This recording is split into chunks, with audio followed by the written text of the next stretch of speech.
me over the years was to make sure to go where I'm celebrated, not where I'm tolerated.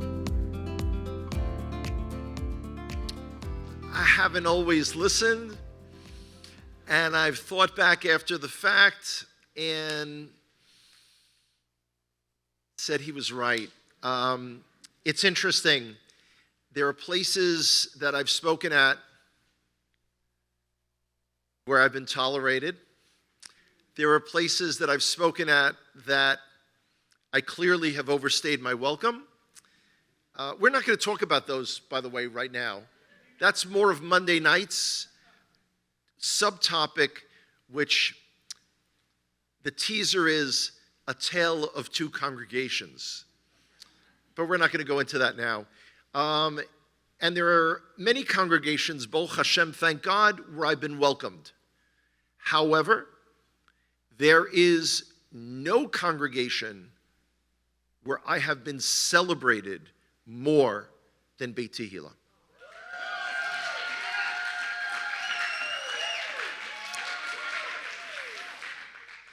So I thank you all, y'all. Yep. Stop. Oh,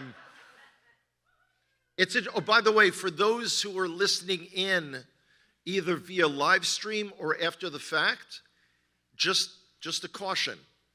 This talk is going to be all about the land of Israel, the state of Israel, and the Jewish people. So, if for whatever reason you cannot relate to it, turn it off.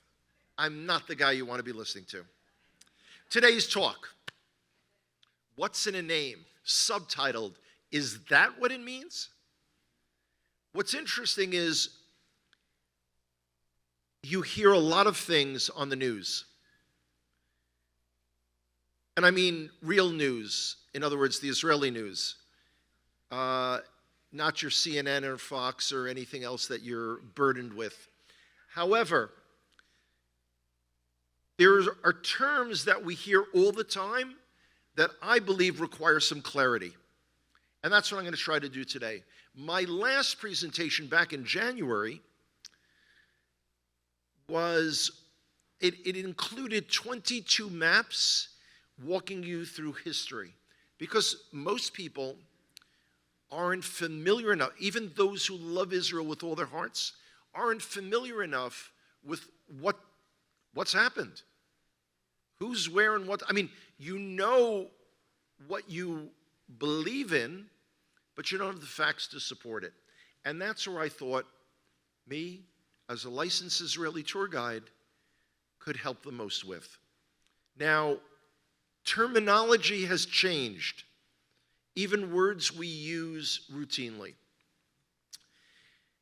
There was a band that was popular when I was a kid. Now, that was a long, long time ago. I don't know if you've ever heard of these guys at all. Led Zeppelin? Wow. Far out. They had a song that was popular called Stairway to Heaven. And I know there are some of you that would like me to start singing it. And I've already, I approached Josiah and I asked him, it's kind of strange, all the times I'm here, you never ask me to sing. And, he's a sweet guy. And he smiles and says, we'd really rather hear you talk. Actually, that's not a real conversation that we had, but that's one that went on in my head. Anyway, Stairway to Heaven. There's a lyric. There's a sign on the wall, but she wants to be sure, because sometimes words have two meanings.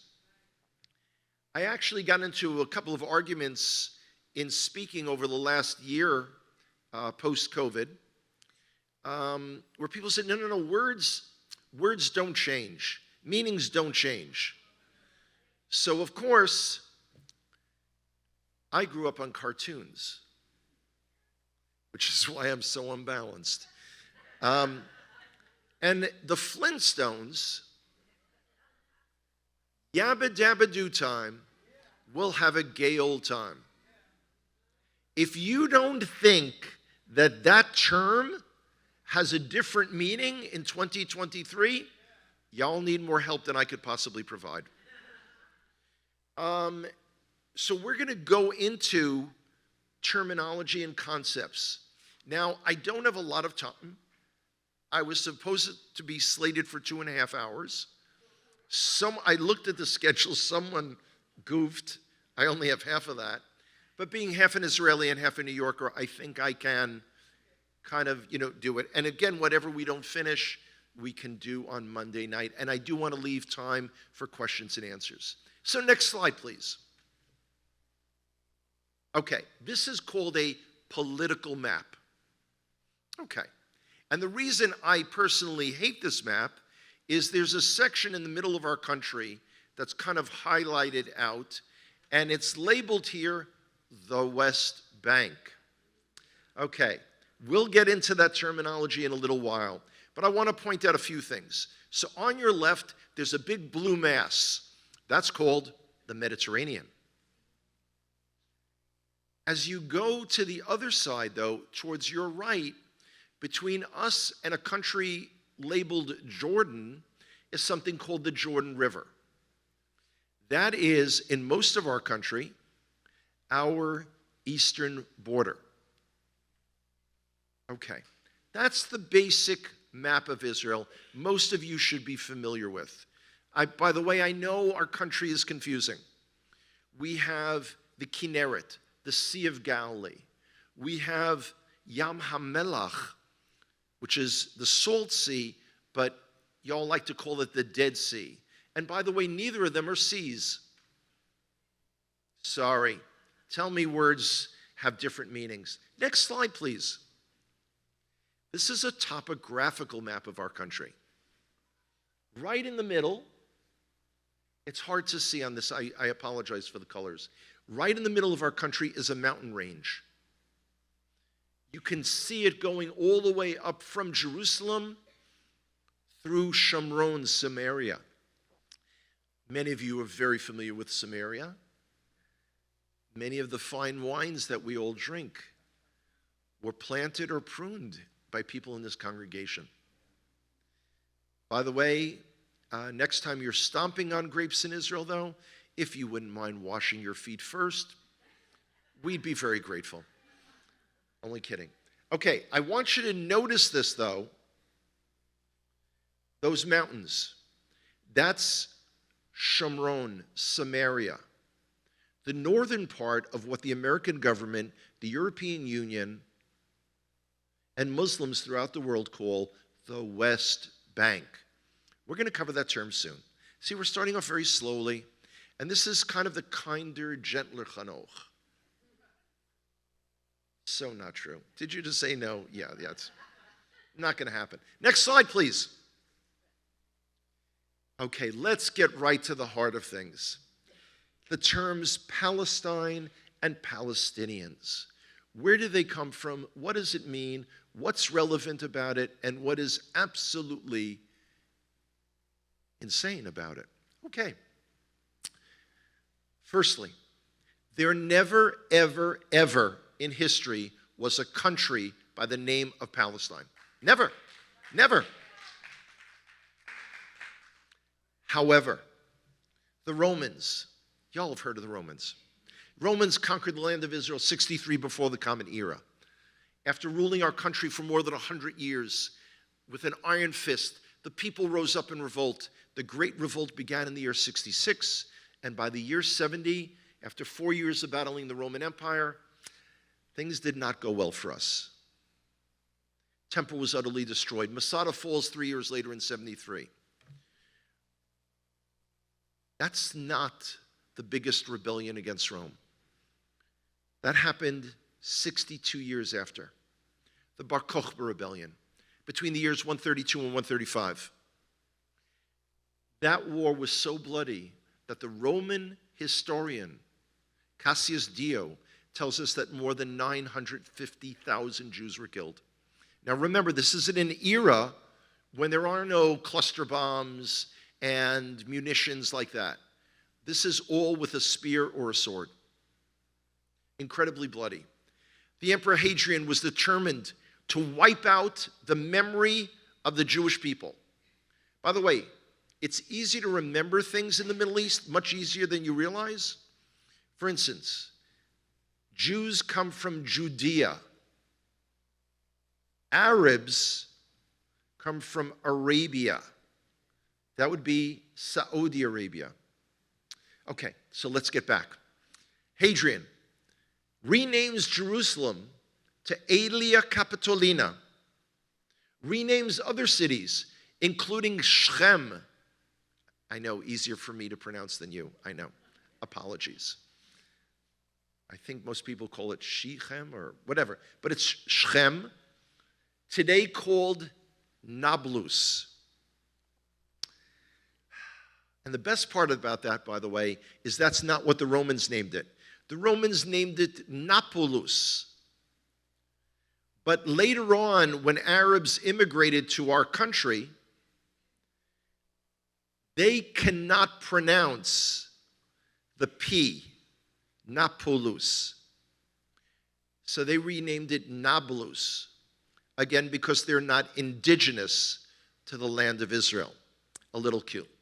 But, so what did the Romans rename Judea? They renamed it Palestina, after the Philistines, who had been our archenemy. There was Palestinia Prima, Palestinia Segunda, Palestinia Tertia. And it was not limited to the state of Israel today. It included Syria, it included parts of Jordan. It was a geographic area, really important, not a country, a geographic area. Well, what do I mean? Well, I'll tell you. The Everglades, Appalachia. There was never a state in the United States of America called Appalachia. And by the way, for those who pronounce it Appalachia, I apologize. Those are my friends in Kentucky. I saw them last week. You say tomato, I say tomato. To me, it's always been Appalachia. I hope I'm not wrong. We've got the Rockies. We've got regions, geographic regions. Not a state, not a country. People say, well, of course there was a country. Really? What were its borders? What form of currency did they have? What was its government? No one thinks through terminology anymore. They just use it. Next slide, please. Oh, by the way, last week, I actually got to meet and have a conversation with 2 Palestinians. I did, and we got along really well. Of course, they were from West Palestine, Ohio. You know, by the way, West Palestine is where they had that derailment of the railroad car, which had like all kinds of, these people glowed in the dark. It was a little unusual, but they're the only Palestinians I've ever met in my life. Although I knew a guy years ago who used to live in Palestine, that's the way they pronounced it, in the Republic of Texas. Those are the only Palestinians in the whole world. Okay, let's talk about the area that people refer to as Palestine. And we go to the First World War. The British, the world's imminent power, pardon me, L'chaim, issues something called the Balfour Declaration. His Majesty's government looks with favor upon the establishment of a Jewish national home in Palestine. 1917. That's the map of Palestine. You're looking at it saying, it looks a little different. Because that map changed fairly quickly. And by the way, understand that England was given the mandate by the League of Nations to create a Jewish national home. Nothing about a binational state, nothing about Arabs. Very important. In 1922, the British Undersecretary for the Navy, some guy by the name of Winston Churchill, may have heard of him, made a decision to cut off 2/3 of what was supposed to be the Jewish national home. Next slide, please. And made the country of Jordan. By the way, isn't it great you hear about all these Middle Eastern countries like Iraq and Jordan that were created in the 20th century, 100 years ago? Jordan, or what was initially called Transjordan, was given to, the first king was Abdullah. By the way, that's his grandson is the king currently, King Abdullah, because they had already rewarded Faisal in Saudi Arabia with Saudi Arabia. So mixing and matching. But again, they're never, whoa, whew, scary. That's what I did with my knee the other day, and it's not working out too well. So there never was a nation of Palestine. So when did the name, when all of a sudden you go to your news and you start reading something about Palestinians? 1964. Some of us can remember that. 1964, an organization called the Palestine Liberation Organization is formed. Now, what's key here is by the name, they're saying they want to liberate Palestine. However, the so-called West Bank, Judea and Samaria, was in the hands of Jordan. We're going to get to that momentarily. And Gaza was controlled by Egypt between 1948 and 1967 for 19 years. So what is it they wanted to liberate? Hang in there. Let's turn the page. Next slide, please. Okay. So, England has got a mandate to create a Jewish state. The ink on the Balfour Declaration wasn't even dry, and then they began doing the Michael Jackson move of moving backwards to get away from it. They were having a really difficult time because the Arabs began rioting. And again, remember, these are Arabs largely who immigrated to the area of the state of Israel because as Jews began returning in larger and larger numbers, not large enough, industry, jobs, and opportunities were created. So there was a large Arab influx to Israel. By the way, if you want to read about that, there's a book called From Time Immemorial by a woman by the name of Joan Peters. She worked for the Carter administration years ago. By the way, do you guys remember Jimmy Carter? He was thought to be the worst president in modern American history. At best, he's second place. Some think third. But anyway, I was criticized recently. Someone said I speak politics. Nah, not me. Okay. Let me stay on point. So the UN, remember, the League of Nations is replaced by the United Nations. The United Nations is forced by the British because the British want out of this already. They have been occupying our country. And by the way, most people do not use that term. They speak of the British mandate, that the British government administered the land of Israel. They didn't. They occupied our country. And while occupying our country, they blocked Jews from entering the land of Israel. And that became crucial a few years later during the Shoah, during the Holocaust.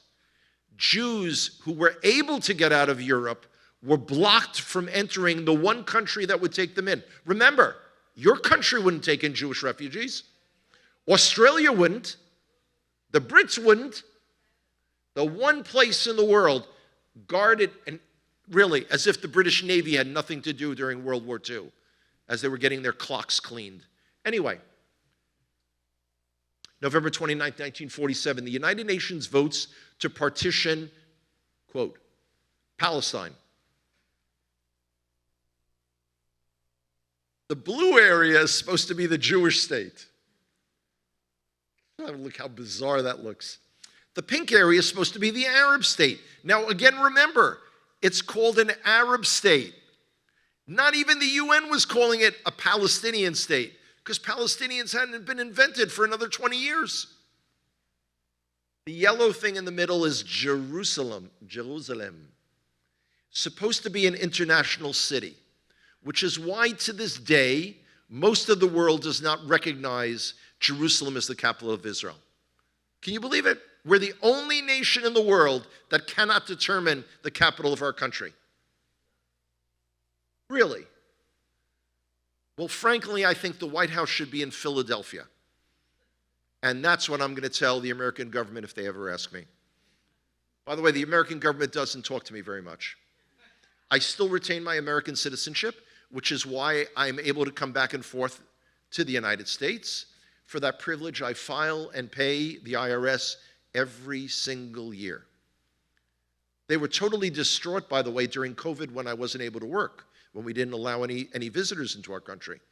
I think they needed my money to, level out the federal deficit. I don't know. I'm really, there are things that are not true. But again, to remind some of you, and I know I've mentioned this here before, when I hit the age, a few years ago, of applying for Medicare, yeah, the only thing young about me is my last name. They now have where you've got to pick all these pronouns for yourself. I have 2 master's degrees and I didn't understand the form. Really, I had no idea what they were talking about. And I am a this, I am a that, But finally, you get all the way down the list and it gives you the option, I self-identify as, and there's a blank, you can fill it in. At which time I filled in that I self-identify as a superhero. So yeah, the American government is not too fond of me. That's okay, I'm not too fond of them either. Okay, so this is supposed to be the partition plan. The Jews reluctantly accept it. Remember, 2/3 of what was supposed to be our homeland is cut off in 1922. This is 26 years later. And it's a mishmash, but we say, you know what? We'll take it. This Jewish propensity for compromise is revolting. The Arabs, of course, reject it and try to drive the Jews into the sea. We were invaded by 7 Arab nations. All the local Arabs rose against us. We had to deal with the fact that the American government, which voted for partition, but that's not a big deal, so did the Soviet Union. They slapped an arms embargo upon us. We weren't able to buy a single American plane, tank, or even a rifle or bullets. And that embargo stayed for 19 years. 1948 all the way until the Johnson administration. No one talks about Lyndon Johnson anymore, do they? Yeah, who's he? Good question. Next slide. Okay. This is a term you hear. This is the official policy of the government of the United States of America. The official policy of the United Nations, official policy of the European Union, that there should be 2 states in the land of Israel, an Arab state and a so-called Palestinian state. By the way, and before you go off and blame Joe Biden for such a bonehead idea, That was also Donald Trump's policy. In his deal of the century, he had it listed to create a Palestinian state. Of course, Trump, in planning that we should surrender most of Judea and Samaria, had it linked by a tunnel to Gaza. For all of his highly paid advisors, including his son-in-law, you'd think he would have gotten better advice. Anyway, two-state solution. And what are they basing that on? Next slide, please. Okay. Our War of Independence ends 1948. 1949, armistice lines are drawn. An armistice is like a ceasefire. It's a long-term ceasefire. We never had a peace agreement. Hang in there, guys. It gets more exciting. That area that's shaded below Jerusalem is Judea. Above Jerusalem is Samaria. By the way, that's very easy to remember because people say, I don't know where Judea ends and Samaria begins. Jerusalem is the dividing line. For those of you who volunteered for Hayovel, you've been up in Shomron, Samaria. That's controlled by Jordan. Jordan invaded our country, and they had an army that was the best in the Middle East. They were armed by the British, trained by the British, and their officers were British. They conquered Judea, Samaria, and the old city of Jerusalem. By the way, for those of you who don't know, who haven't been on a tour with me, the Jewish quarter was ethnically cleansed by the Jordanians. Every Jew who was there was either imprisoned or expelled, and then they went through the Jewish quarter very systematically, blowing up every synagogue, every school, every building they could find. Okay. Gaza is controlled by Egypt.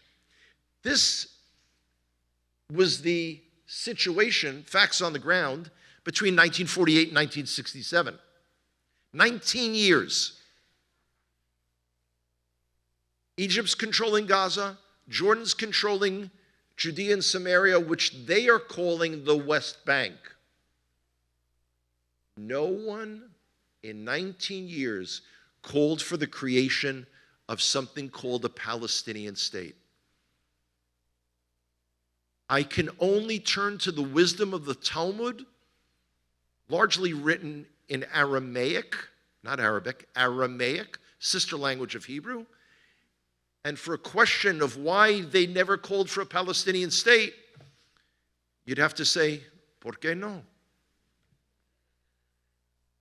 I mean, if there were people called Palestinians, and there was a country called Palestine, why didn't their brother and sister Arabs give it to them?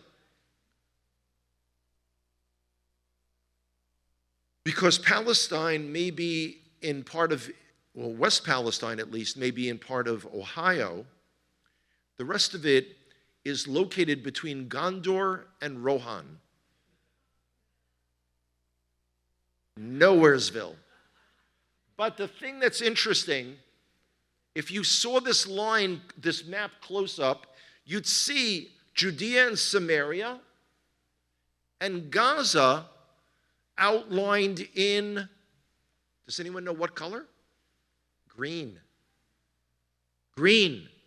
That's the green line. People think green line means, oh, that's where Israel planted trees and the Arabs didn't. Makes sense, but it's not true. It's because the UN, when they were arranging for this armistice, you can't make this stuff up, used a green magic marker to delineate the armistice lines. By the way, the problem is the marker was thick. So there's always been a dispute of who controls what. But here's where it gets really, really important. First of all, let's talk very briefly about why it's called the West Bank. Jordan conquers that area, remember, never incorporates it into part of Jordan because it wasn't their country. Because they're on the eastern bank of the Jordan, they call this the West Bank. But remember those hills that I showed you? I mean, I refer to them as mountains. And I apologize. I'm in America. Those are not mountains. The Rockies are mountains. Appalachia, those are mountains. We have hills. The hills are alive. Yep, I'm trying, this is a little tryout for Josiah. By the way, you could tell him later that okay, we're not going to go that way anymore. Okay, those are our eastern hills, but it's called the West Bank. Next slide, please. Okay, so supposedly, what the Arabs want, as they say, is a state within the borders prior to June 5th, 1967. 56 years ago, the Six-Day War. But remember something. There were no borders. Those were armistice lines. So supposedly, they just want a state in Judea and Samaria and Gaza. Oh, by the way, we don't control Gaza. Again, we go back to Aramaic. No es mi problema. Not our issue. The 10th of Av, remember it was the 9th of Av, Wednesday night through Thursday night. The 10th of Av, in 2005, 18 years ago, Israel unilaterally withdrew from Gaza. We uprooted 9,000 Jewish men, women, and children, their homes, their businesses, their greenhouses, everything. By the way, since then, we've only gotten 35,000 rockets and missiles in those 18 years. Okay, but really important. This is really, really key. So supposedly, they just want to stay with quote, East Jerusalem as its capital. But then when we see them demonstrating here in the U.S., they're chanting, from the river to the sea, Palestine will be free. River to the sea. That's the Jordan River to the Mediterranean Sea. Where are we Jews? In the sea. And everyone, first of all, we live in a world, we live in an era right now where anti-Semitism is at a fever pitch. There are more violent attacks on Jews here in the United States of America than ever before. It's become cool. And then you've got people delegitimizing our right to live. Like people say to me, Hanock, give me in an elevator pitch a quick example of why there's no peace in the Middle East. I said it's really simple. They get up every morning and want to kill us, and we do not want to oblige. Believe it or not. So from the river to the sea, they want the whole thing. They want the whole enchilada. Understand that the only people talking about compromise are the Americans and the European Union. And by the way, we don't really listen to the European Union. You know, those are the people that replaced 6 million Jews with about 60 million Muslims. How's that working out for them? Next slide, please. Again, Eastern Hills, remember that. You don't have to be a geography whiz. Next slide. Well, we're really going through this. You hear, end the occupation. How could we occupy our own country? We are not entitled to live. It's an unbelievable world. When the Shoah ended, when the Holocaust ended in 1945, people thought, this is, something like this can never happen. By the way, the creation of the United Nations was designed to prevent wars. They're doing a really good job in Ukraine right now, by the way. But actually, you don't have to worry about a war in Ukraine. Because according to President Biden the other day, he was asked about Vladimir Putin, the dictator of Russia. And the president said that he believed that Putin was losing the war both at home and in Iraq. You guys don't hear this stuff? You got to listen to it. It's like, it could be old Saturday Night Live skits. It's unbelievable. Next slide. This is a slide that our enemies use. And supposedly it shows you how there was a Palestine and that it's been whittled down to next to nothing. But there is no Palestine, and there never was. I don't even want to get into God's promises to the people of Israel. Okay, I will. Actually, that's if I'm able to come back in January, I'm working on a whole interesting thing with that. But there's something that happened to me on my very first speaking tour in America in August 2013 that I want to mention, and I probably will mention in every single presentation that I'll ever do. How it was that I didn't cover this previously, and I may have mentioned this here already. So August 2013, I'm in America for the very first time on the speaking gig, and a friend got me a speaking engagement in a small Baptist church in Millbrook, Alabama. Now, growing up in the Bronx, the Baptists weren't a big thing, at least that I was aware of. I mean, we only had Catholic churches around us. It was a Catholic neighborhood.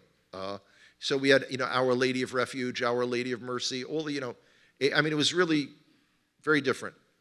So I'm at this Baptist church, and I'm speaking all about Israel and supporting Israel. And the pastor, a guy by the name of Jared Decker, young guy, came over and said, Hanock, do you mind if I say some words to my congregation? I said, Pastor, it's your congregation. So he got up and he said to them, he said, as Christians, we believe in Jesus. And it's that belief that guarantees our salvation. Right? And everyone's like, amen. They're jumping out of their seats. He said, and that's a promise of God.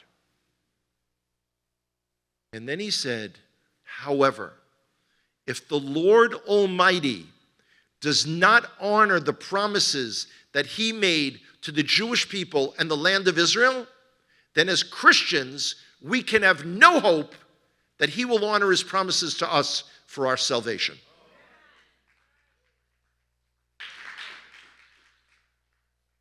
I, of course, was the guy sitting in the back like this.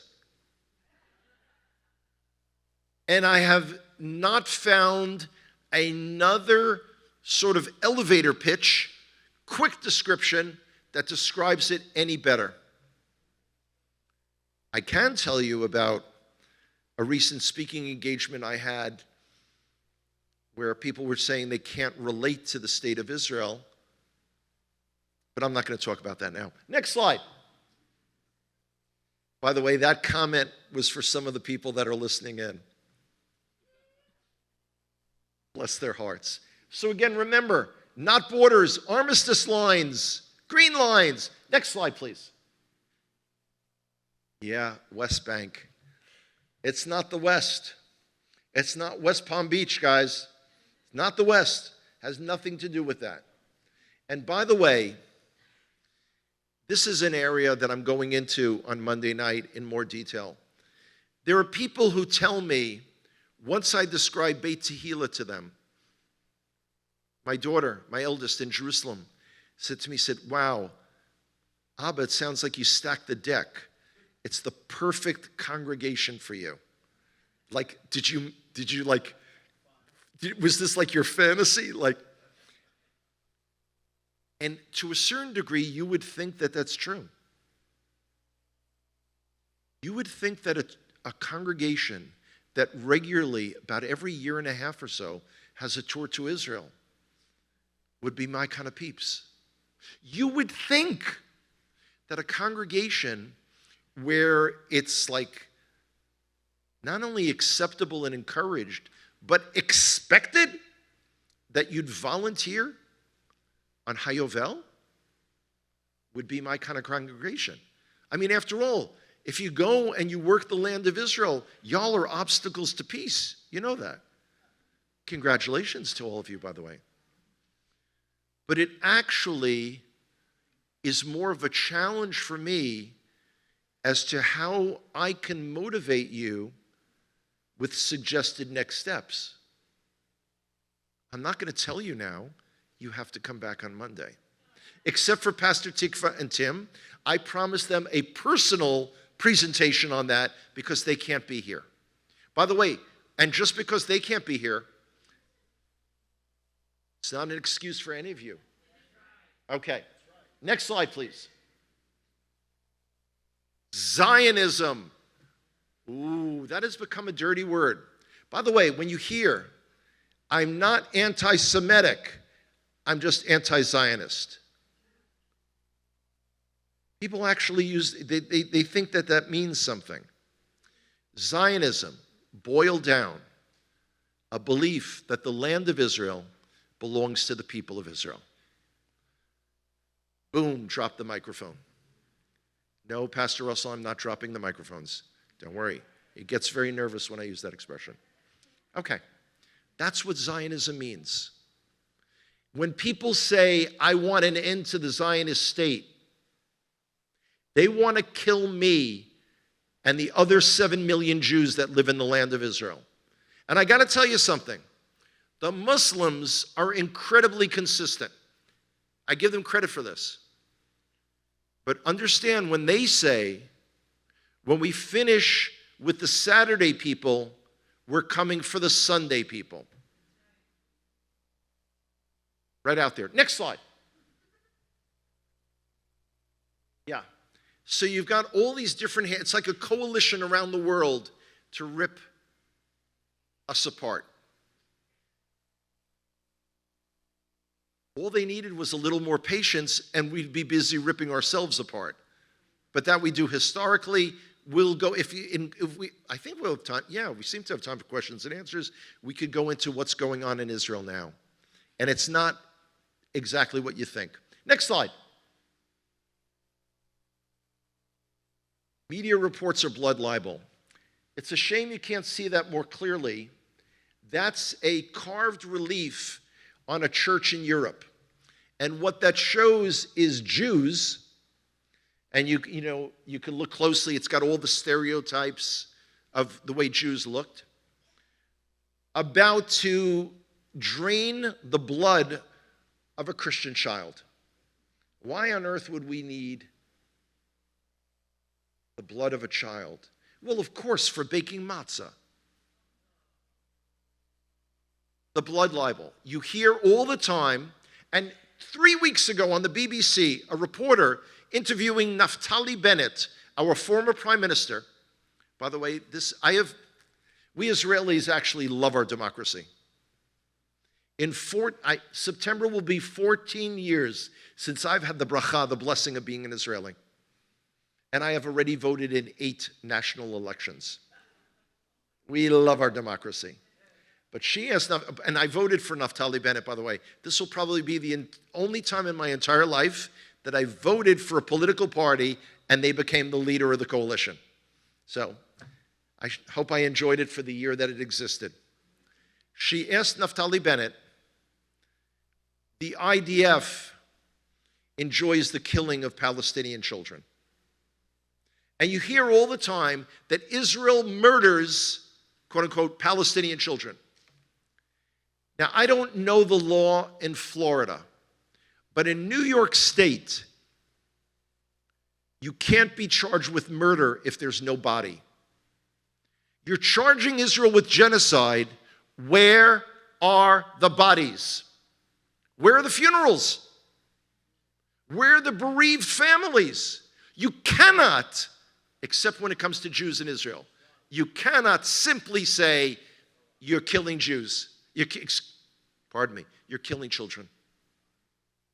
And it's great, and I got to tell you, and if you hide behind children and fire a missile at us, and something, God forbid, happens to those children, that's on you. That's on you. Next slide. One of the biggest things worldwide is what's called the BDS, Boycott, Divestment, and Sanctions.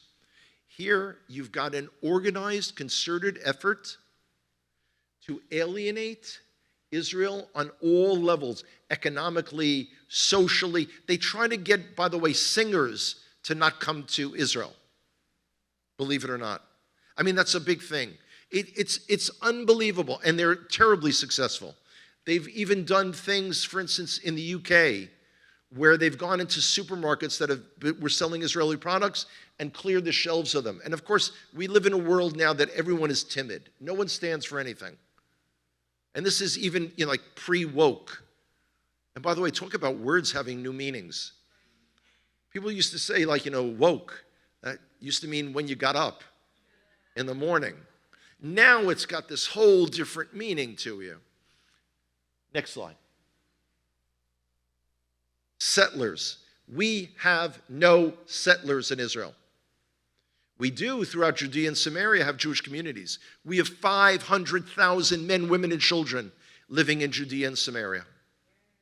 Thank God, because otherwise my government would have done what they did in Gaza and pulled them all out and given the biblical heartland of the land of Israel to a foreign power. Next slide. We are the indigenous people of the land of Israel. We. It's interesting when people say, no, the Jews have only had a state for 75 years. State of Israel is 3,000 years young, 3,000 years old, 75 years young. King David made Jerusalem our capital 3,000 years ago. When you find artifacts throughout Israel, where's the stuff talking about Palestinians? Ain't nothing. Ain't nothing. Now again, it's actually difficult delivering this presentation here because the people in front of me know much of this already, or it's merely reinforcing it. On Monday, we'll get into why it is that congregations that call themselves Messianic or Torah keepers have absolutely no interest whatsoever in the state of Israel, land of Israel, and the Jewish people. Next slide. Hear this also. Israel is an apartheid country. For those of you not as old as me, you won't remember South Africa when it was apartheid. When blacks and what they called colored, mixed race individuals could not eat in the same restaurants, could not live in the same homes, could not travel in the same transportation, could not drink from the water fountains, could not use the same bathrooms. That's apartheid. Heck, we have an Arab Muslim on our Supreme Court. We're not apartheid.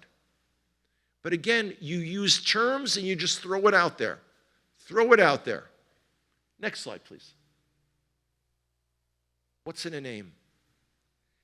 It's really important to stay current on this. Now, I realize it's a lot of information, it's a lot of terminology, but you know what? Y'all have me. You got me on a leash. Write me. Contact me. My contact information is readily available.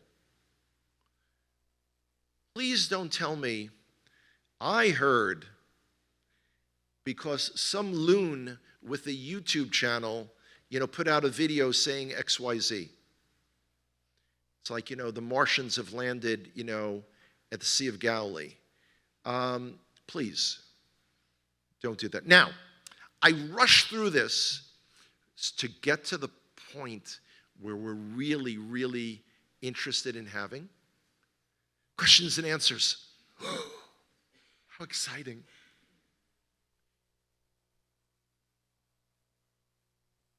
Or maybe not.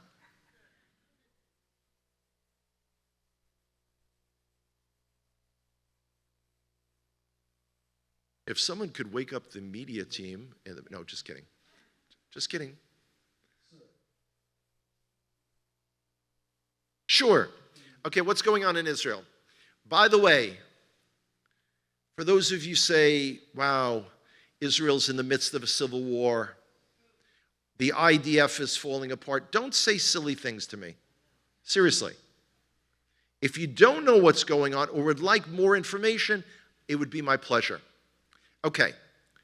There is proposed judicial reform. Who? The government of Israel. Our coalition is proposing judicial reform. Why?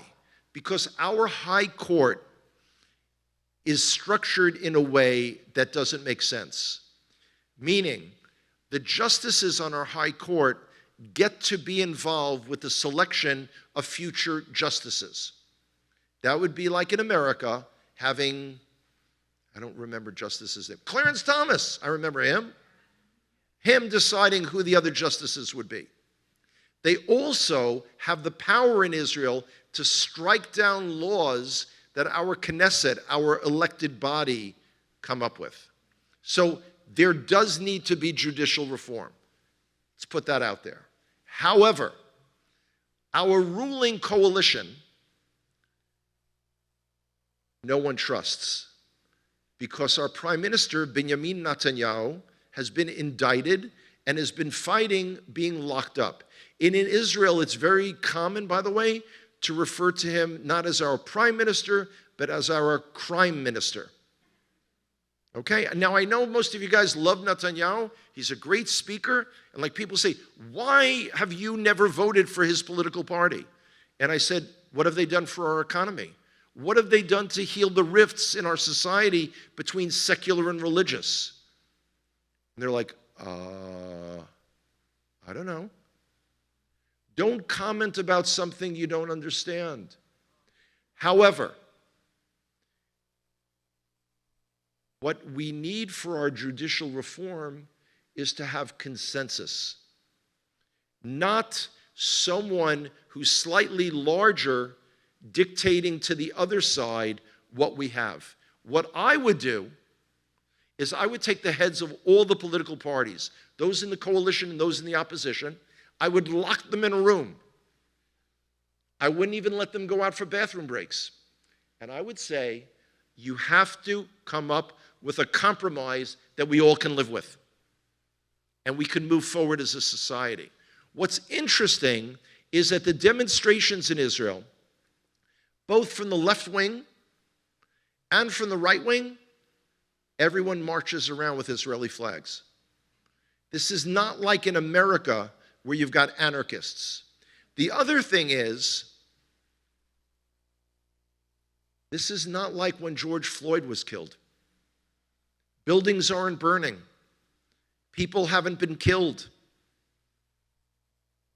There's not the level of violence, thank God, that exists. Now, what's amazing is President Biden, on those days that he's not calling Kamala Harris President Harris, has come out and said how he is against the judicial reform in our country. How he has said that it's damaging democracy. And I have to remind Biden that Israel is not a vassal state of the United States of America. America does not get to determine what we do as a country.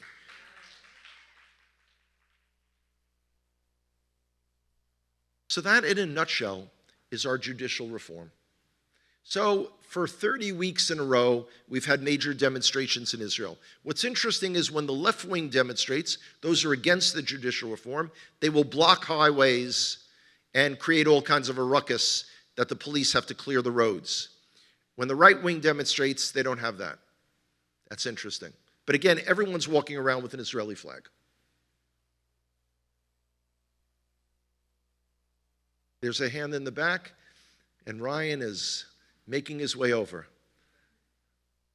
Bless your heart, Ryan.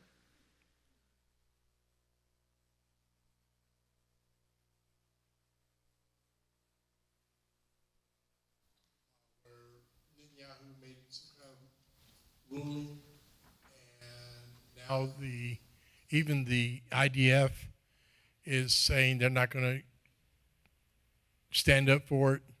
They have water cannons throwing at the people. I don't quite understand what's going on there. Okay, you just said three different things, and let me go. Netanyahu did not make a ruling, okay? He's the prime minister. He doesn't make laws. The Knesset voted to what's called a reasonableness bill. I could go into all kinds of detail, but it's part of this proposed judicial reform. That's number one. To say the IDF is refusing to serve is not true. You have a couple of reservists, a number of them, particularly pilots and those in elite units, who say that if this law is passed, they're not going to serve. Now understand something, the reserves in Israel are voluntary. It's not mandatory.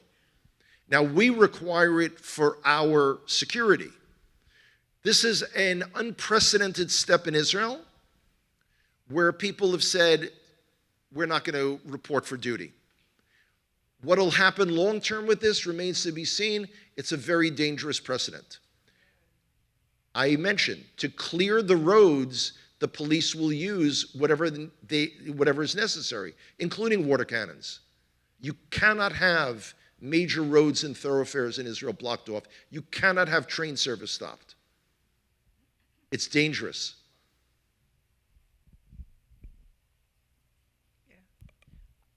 Okay, I don't know very much, but I thought that Netanyahu was for the judicial reform. Yes. Oh, okay. So why don't you like him then? Why don't I like him? Yeah. Okay, because he has made a shambles of our economy.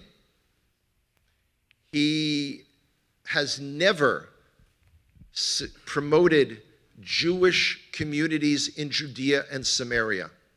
He comes across to the American audience that he's Mr. Security. He is not.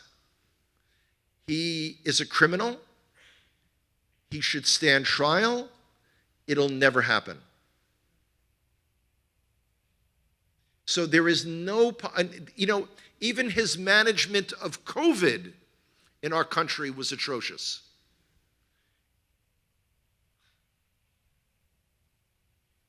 In 2020, I went into the new year after having been a guide for 5.5 years with more business booked than I had in the previous 3.5 years put together. I was here in America speaking in January into the beginning of February 2020. I had to cut my trip short because I had to get back to Israel. I had guiding commitments. The last day I guided was March 5th, 2020. Within 2 weeks, Israel was under its first lockdown. By May, Netanyahu stated that Israel had defeated COVID. This is May of 2020. He encouraged the population to go out, have a drink, have a coffee, oh heck, have a drink and a coffee. And the Israelis did. And our infection rates skyrocketed, and then we shortly went into lockdown number 2. We had a total of 5. For people like me, for 25 months, I couldn't work. The government, how did they support us? Tour guides were considered, I don't want to say superfluous, but not necessary to our economy. And we were getting a stipend of 750 shekels every 2 months. What that covered was essentially 4 2-liter bottles of water and 3 falafels. That was it.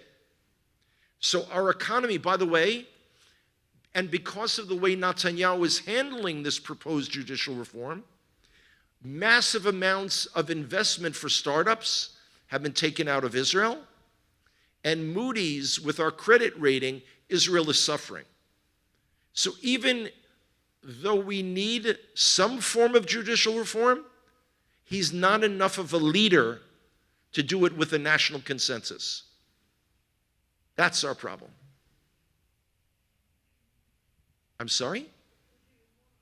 Okay, it's not a question of who, it's a question of people working for our national unity, for our consensus. someone to get all the players together for all the political parties. By the way, typically in our elections, we have 26 political parties running.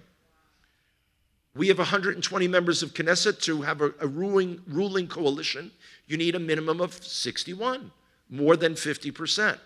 We have never, ever, ever had one political party gain 61 seats, ever.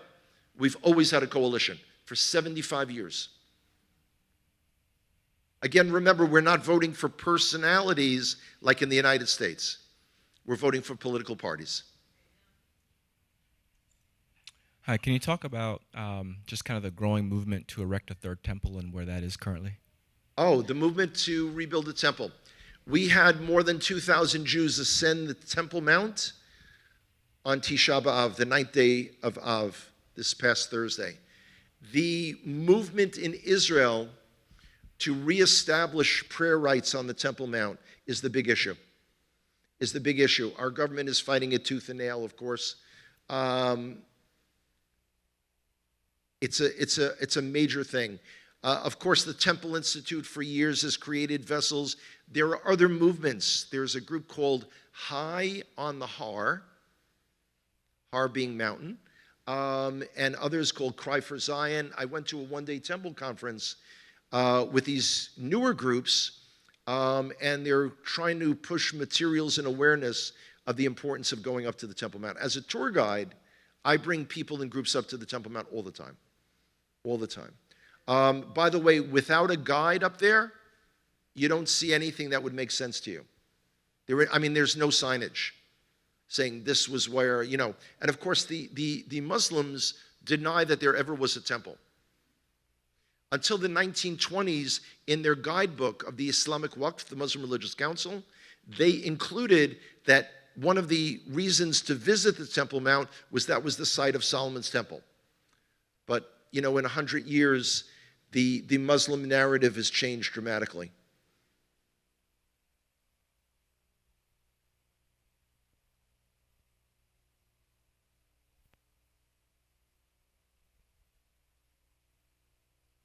Where am I?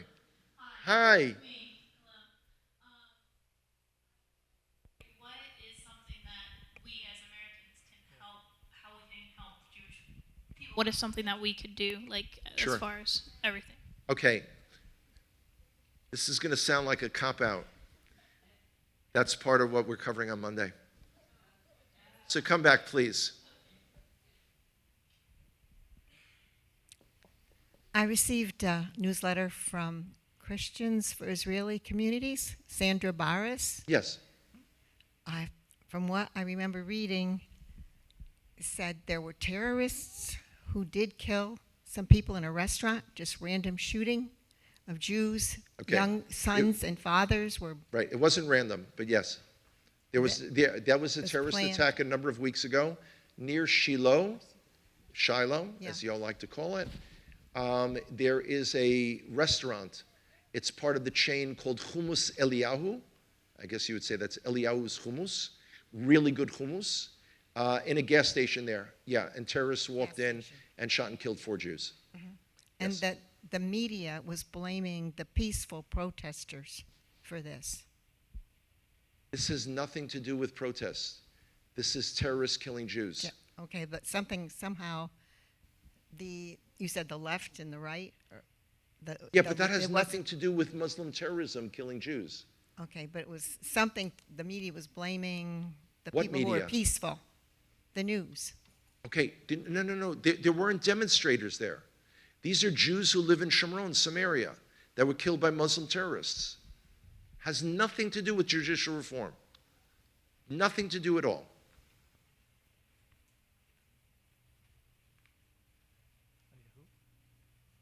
See, that's what I get for talking quickly. I should have spoken much slower. Okay. In preparation for your coming, I've been doing a lot of study. I'm sorry, I couldn't hear that. I said, in preparation for your coming, I have been doing a lot of studying. Okay. Primarily, I'm going to bring up 3 parties: the Likud, Kak, and Otzma Yehudit. Right. From what I understand, the Likud is supposed to be a centrist right-wing party. It doesn't seem like it listening to everything that's going on, even though I know it's a coalition. Kach was a party that ended up being banned. It was far right. It was formed by Rabbi Meir Kahana. My teacher, yeah. Yep. And it ended up being banned because one of the things was they said it was racist. One of the beliefs that Kach had and Kahana taught was that Arabs should be moved out of Israel and it should be a strictly Israeli and Jewish country. And they considered that Okay. racist. I'm sorry, but is there a question in here? Yeah, there is, Okay, okay. eventually. Okay. All right. My question is kind of twofold. With Likud and Otzma Yehudit, who is an ideological descendant of Kach, being in a coalition, I don't understand why they don't want to protect Israel, why they want to allow all of these rockets and all of these things going on, all the terrorists, why they don't want to make a move to protect Israel and start doing their job. Okay. First of all, we have to define to whom you're referring when you say they. They don't want to protect Israel. They don't want to do their job. Do you mean our government? Our security forces? Okay. I do not believe our government is doing enough to protect the Jewish people. I believe that Netanyahu is playing political games, trying to balance different things, and you will see soon that he will come out with another building freeze in Judea and Samaria. It's not a prediction, by the way. It's not prophecy. It's just a matter of reading the news.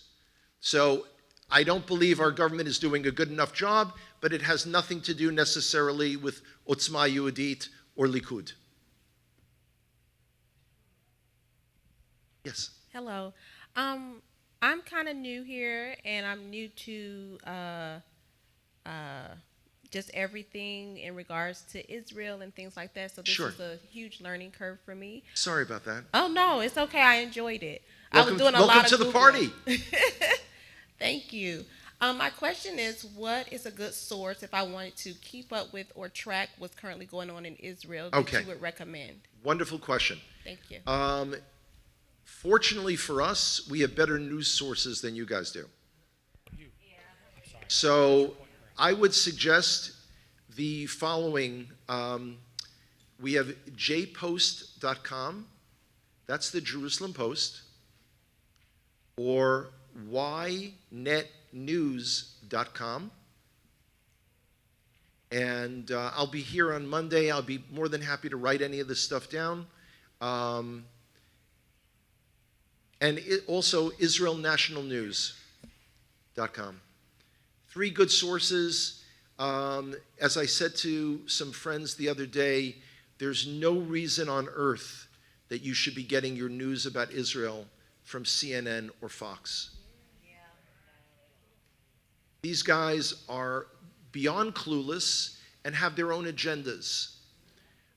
There are people who are under the impression that we're in the midst of an incredibly bloody civil war in Israel, that there are tanks in the streets, and that is not the case.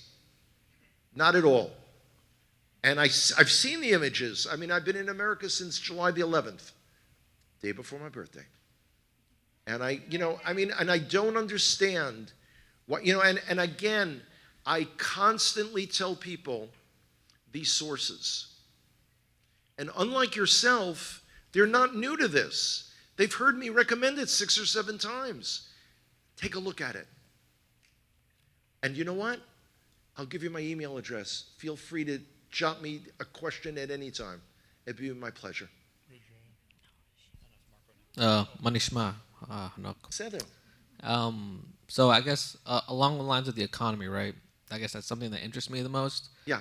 Are there any projections of what would happen? Like worst case scenario, right? Israel is given over to the PLO or Jordan or whoever, right? Are there any projections on what would happen to industry itself I'm sure a lot of industry is led by Israelis for Israel, right? If it's given over to, Okay. go ahead. If I understood your question correctly, Right.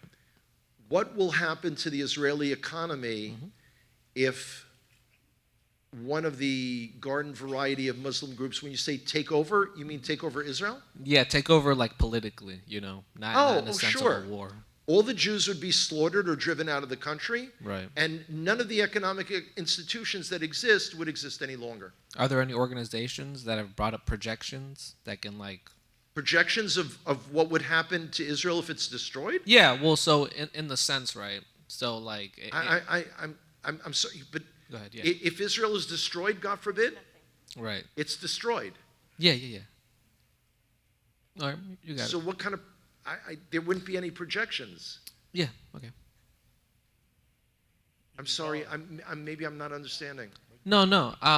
The way I see it, right, is that so I try to think of it in a sense of like nobody would believe that like a peaceful country like Palestine would attack Israelis, right? That's kind of Okay, right? there is no Palestine to attack us.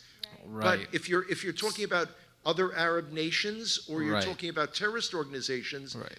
yes, if they attacked us, they would kill us and destroy our country in all manner, way, shape, and form. It's not like, Israel's going to, raise our hands in surrender and hope that they'll let us live another day. Those days are over. Jews aren't, we're not going to the gas chambers anymore. So there would be no peaceful transfer, not only of a drop of our territory, but certainly not any element of our economy either. All right, thank you. Sure. My question regarding Netanyahu, that he's not doing good job and he's not in the favor of Jewish people and he's in Israel, then why they have elected him second time? Okay. A couple of things. First of all, this is not his second time as prime minister. He has been prime minister for 12 years. Not consecutively, but 12 years. We don't have term limits like you guys do. That's number one. If I heard you correctly, you said he's not popular with Jewish people here. Did I hear that correctly? He's not doing in favor in Israel for Jewish people, that he is not in favor of building their houses and he putting them freeze now, you said, and he's not doing good job there. Okay, but he's still, his party is the leading party of the coalition. He's still the prime minister. Until there are enough votes, see, in a parliamentary democracy, which I realize most Americans are not familiar with, in a parliamentary democracy, you could have enough votes that would take down the government. You can have what's called a vote of no confidence. The government is dissolved. There's a caretaker government, and an election is scheduled in several months. He still has the majority of seats in the coalition.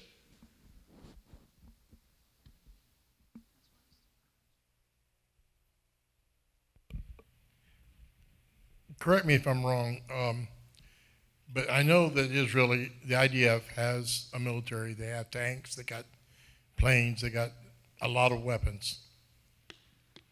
But the Palestinians have nothing, correct? Okay. Again, I struggle with the term the Palestinians. I don't know I don't know to whom you're referring. Hezbollah, the terrorist organization in Lebanon, has 150,000 plus missiles that they've gotten from Iran pointed at us. That's more than nothing. You've got Hamas. And now it was just mentioned the terrorist attack in Shomron in Samaria where people were shot and killed. There's weapons. Israel had to go into Jenin, which is controlled by the so-called Palestinian Authority. They had planted an IED, which wounded our soldiers. Those are explosives. That's something. So I would not say that the Arabs who oppose us are weaponless. Quite the opposite. Iran, which seems to make America shiver Iran is on the verge of nuclear weapons. They've got ballistic missiles, and thanks to the Obama administration and soon to be again the Biden administration, has billions of dollars freed up to support terror organizations throughout the world. So no, our enemies are not without weapons. Wish they were.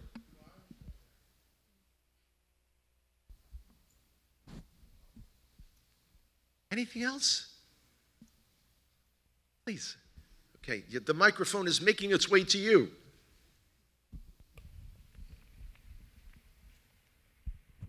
Hi, can you just explain, to clarify my mind, about the Zionists? Because when I was in Montreal, we were having Israeli celebration Independence Day, and so thousands and thousands of people came out with the flags. They're standing across the street all dressed in black with the wide rim hats, and they had signs like anti-Israel. So Sure. I don't understand. Okay. There is a very small group, an ultra-Orthodox Jewish group called Neturei Karta, which means guardians of the city.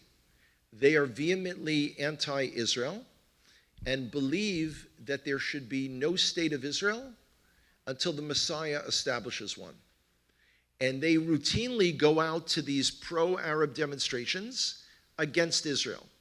Because of the way they're dressed, all black and white, like either nuns or penguins, they're, readily identifiable. And people say, well, these are Orthodox Jews. They're against Israel. Yeah, we have idiot Jews too. We do. We have more than a few. So yeah, they are a fringe group, a small group. And if they dressed like normal people in the 21st century, no one would even notice them. Oh, and by the way, just, don't be confused. Israel is not an issue for most Jewish Americans. Most American Jews, I've said this here many times, most American Jews are Americans who by accident of birth were born of a Jewish mother. They've never had an education in the Torah.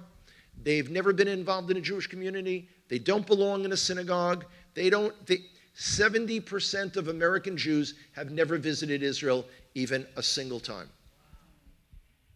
So, that's why you had Donald Trump losing his mind, trying to figure out, as he would say, well, I do so much for Israel, why do they vote Democrat? Again, I don't know why his advisors never explained that to him. It's not a thing in the United States of America. It's not a thing. When I was growing up, pretty much all Jewish kids supported Israel, whatever that meant.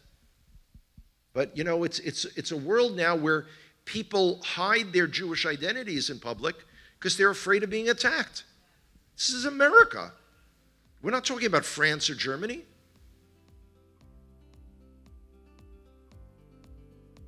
I'm blinded by the light. Wasn't that lyrics from a song too? Yeah, sorry about that. No. Josiah has requested that I not sing. Listen, I'm not going down the road. Anyway, I want to take this time, guys, to thank you guys so much. I really appreciate your time, your effort, your patience. This was a lot of facts, a lot of, and it's a lot to digest. I apologize for having to come with that, but it's important from a foundational sense. It's one thing to walk around and say, God gave the Jewish people the land of Israel. I don't need to talk about anything else. But then you hear things. Like Palestinian children are being killed. And like, if there's something called Palestinian children, they must have come from a place called Palestine. You know what? They stopped American college students, history majors on college campuses, and they asked them to explain the Middle East conflict. And the basic narrative is, June 1967, for no reason, Israeli tanks and planes poured into Palestine and has kept them under occupation ever since. Don't confuse the issue with facts. But again, thank you so much for your time, spending part of your Shabbat with me. It is always a joy to be here. And on Monday, Be'ezrat Hashem, with Hashem's help, we'll fill in the blanks some more. Toda Rabah, thank you so much.